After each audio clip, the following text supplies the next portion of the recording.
Hello everyone, a very good morning. So friends, CA foundation के result आने से बहुत बहुत कॉन्ग्रेचुलेशंस उन स्टूडेंट्स को जो बहुत अच्छे मार्क्स से पास हो चुके हैं और फाइनली अब वो सीए इंटर में आ चुके हैं। तो उन्होंने जितनी भी मेहनत करी थी, अब ये सब कुछ पे ऑफ हो चुकी है और finally the result is positive now. अब मैं बात उन स्टूडेंट्स की करने वाली हूँ जो अनफॉर्चुनेटली इस अटेम्प्ट में क्लियर नहीं हो पाए हैं। फ्रेंड्स, बहुत ध्यान से सुनो।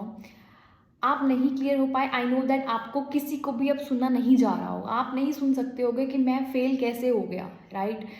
वो वाले 4 words it's really hard to bear, मतलब नहीं देखे जा सकते कि थ्रू आउट द लाइफ हम कभी भी वो नहीं देखते कि हम फेल हो गए हैं और आज हमारे पास फेलियर का टैग लग गया है।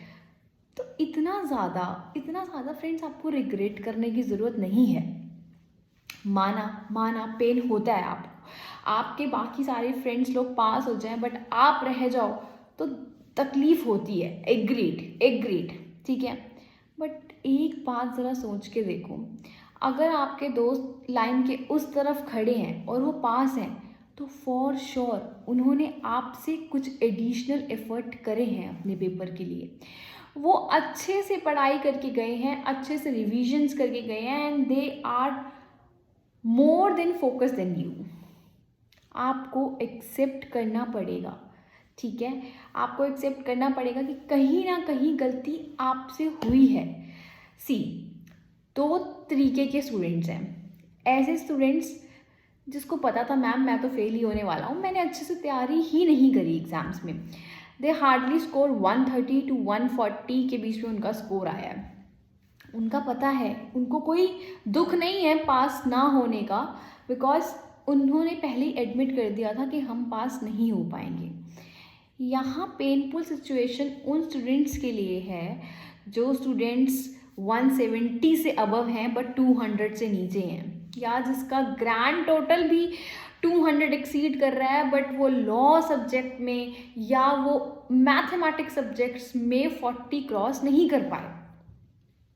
उन बच्चों के लिए ये एक्सेप्ट करना बहुत पेनफुल है, बिकॉज उन बच्चों ने मेहनत करी है बट थोड़ी सी मेहनत एक्स्ट्रा नहीं करी, जिसकी वजह से आज बच्चे पास नहीं हो पाए। समझ रहे हो बात? अब आपको सबसे पहले क्या करना है स्टूडेंट्स, आप सबसे पहले एनालाइज करो उन पॉइंट्स को जहां आपको लग रहा है कि आपने लास्ट अटेम्प्ट में गलती करी है। आई कैन अंडरस्टैंड, उन बुक्स को फिर से दोबारा उठाना नहीं अच्छा लगता, राइट? But except it. अगर आप इसी रिग्रेट में बैठे रहोगे कि मैं फेल क्यों हो गया, तो बाकी स्टूडेंट्स आपसे आगे निकल जाएंगे, ठीक है। तो मेहनत करना, प्लानिंग करना आप स्टार्ट कर दो। कोई बात नहीं, तो क्या हो गया, हम 4 महीने बाद उन स्टूडेंट्स के आगे चले जाएंगे। हर किसी को एट लास्ट सीए का प्रीफिक्स मिलना है। कोई बात नहीं, गलतियां जो हमने कर दी, हम फेल हो गए, कोई बात नहीं, हम उससे सीखेंगे सो दैट वो नेक्स्ट टाइम तो फॉर श्योर एब्सोल्युटली पास होकर दिखाएंगे, राइट?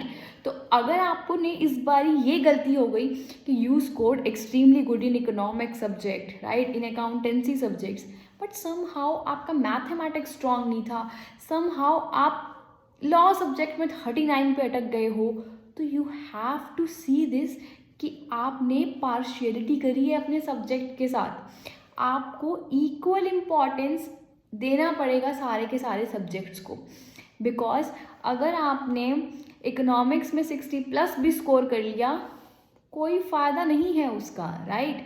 अनटिल अनलेस आपने ईच एंड एवरी सब्जेक्ट को अपने अकॉर्डिंग, उसके अकॉर्डिंग टाइम नहीं डिवोट करा तो फर्स्ट थिंग। या फिर सेकेंड थिंग, जो ऐसे स्टूडेंट्स हैं जिन्होंने अच्छा खासा प्रिपरेशन करा था बट उस 1 डे में जो छुट्टी का गैप सिर्फ 1 दिन का मिलता है, आप उसमें अच्छे से प्रिपेयर नहीं कर पाए अपने आप को, तो अब ये टाइम है आपको अपने सेल्फ नोट्स प्रिपेयर करने का, because that notes will be helpful for